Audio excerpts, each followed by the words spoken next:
आगामी त्योहारों को लेकर आज जनपद संभल की सदर कोतवाली में शांति कमेटी की बैठक का आयोजन किया गया, जिसमें सीओ अनुज चौधरी ने कहा कि हम प्रशासनिक सेवा में हैं, हमारी जिम्मेदारी है कि हम अपना काम सही से करें। हम लोग यह बिल्कुल नहीं चाहेंगे कि कोई बवाल हो या दिक्कत हो। किसी भी तरह की समस्या होगी तो वह आपको भी झेलनी पड़ेगी और हमें भी झेलनी पड़ेगी। हम लोग निष्पक्षता से जो काम करते हैं उसे अदरवाइज ना लिया जाए। हम बस यह चाहते हैं कि हम भी आजाद रहे और आप भी आजाद रहे। आगे सीओ अनुज चौधरी ने कहा कि जो लोग मुझ पर पक्षपात का आरोप लगाते हैं, मैं उनको बता दूं, हर आदमी स्वतंत्र है, अपना त्योहार अपने हिसाब से बना सकता है। यदि आप ईद की सेवइयां खिलाना चाहते हो तो आपको होली की गुजिया भी खानी पड़ेगी, लेकिन दिक्कत यह हो जाती कि एक पक्ष खाने को तैयार है, दूसरा नहीं, फिर यहाँ भाईचारा खत्म हो जाता है। होली वाले बयान पर सीओ ने कहा, अगर मेरी बात इतनी ही गलत थी तो हाई कोर्ट सुप्रीम कोर्ट क्यों नहीं गए, मुझे सजा करवाते। इसके साथ ही अनुज चौधरी ने कहा, हम नेतागिरी नहीं कर रहे, मेरा नेतागिरी करने का कोई इरादा भी नहीं है। आप सभी को बहुत बधाई, आपका जुम्मा, आपकी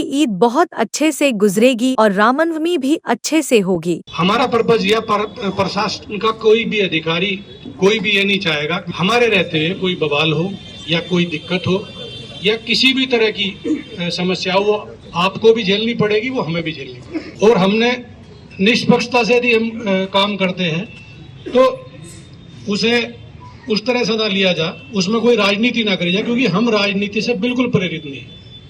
हमारा स्पष्ट संदेश ये रहता है कि भाई हम बिल्कुल क्लियर करें, आप भी आजाद और आप भी आजाद, सबको पूरा अधिकार है आप अपने उसका।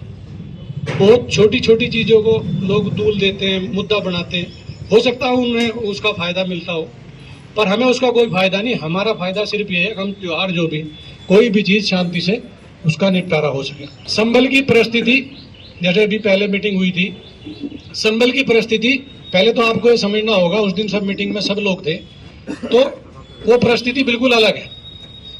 संभल के अलावा किसी भी जिले में उत्तर प्रदेश के कोई बवाल नहीं हुआ 3 महीने पहले, तो नया नया था।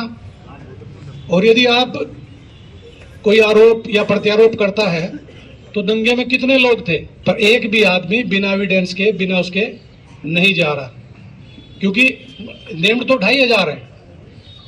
तो यहाँ भी ऐसा नहीं है कि भाई किसी के साथ गलत किया जा रहा हो, एक एक चीज देख के की जा रही है, उसको दिखाया जा रहा है, तेरा फोटो है, तेरा ये है, तेरा ये है। यदि नहीं तो क्या आप इस चीज को मानते हो कि भाई हर आदमी, यदि कैमरे में फोटो 20 आदमी के आ सकते हैं, 50 के, 100 के आ सकते हैं, जो पीछे भीड़ है उसके फोटो कैमरे में आ जाएंगे क्या? सब तो नहीं आ सकते ना कैमरे में।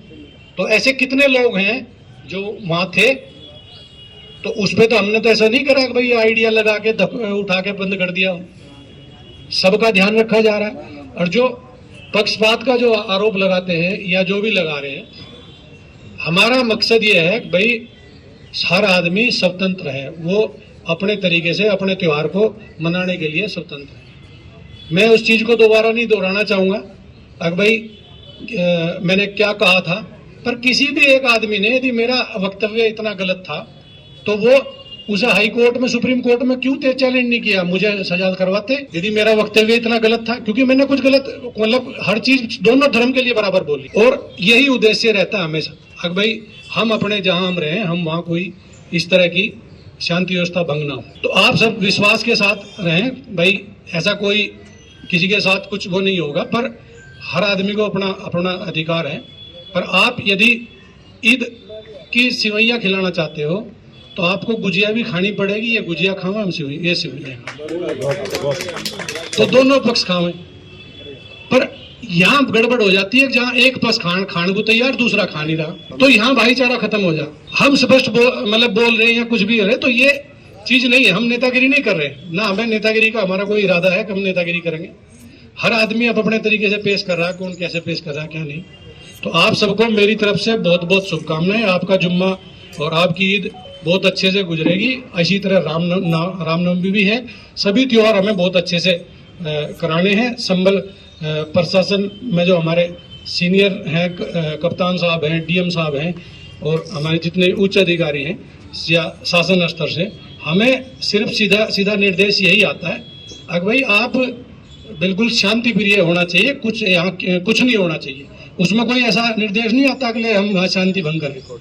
हमारा मतलब है शांति बनी रहे। तो मैं अपनी बात को यहीं खत्म करता हूँ। धन्यवाद।